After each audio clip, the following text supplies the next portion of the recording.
我實現唔到，我實現唔到啦，媽媽。你嘅音容笑貌永遠留喺我心中。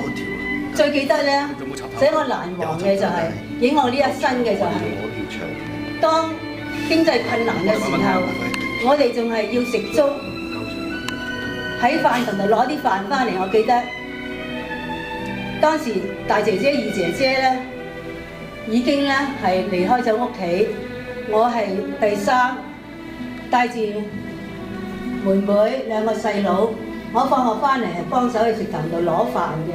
嗰陣時我記得係攞2毫子嘅飯，即係1分錢1兩個，我唔記得咗，即係好咩嘢嘅。翻到嚟仲要溝一啲青菜嚟煲粥。媽媽匆匆忙忙翻嚟嘅時候咧，就快啲喺嗰煲粥嗰度咧滗咗一碗出去。佢話外邊有個乞兒帶住個細路仔好慘啊咁。呢件事睇我一終身難忘。嗰陣時我仲好細，仲係讀小學。我哋嗰時都夠窮㗎啦，夠冇嘢食㗎啦咪嗰陣時。但係你都咁樣，所以咧，我永遠都記得呢個事。當我自己有咗細路仔嘅時候，我成日都對我啲兩仔女講，我話我哋陳家咧有呢個善良嘅傳統美德，我就講呢個例子，話婆婆咧喺我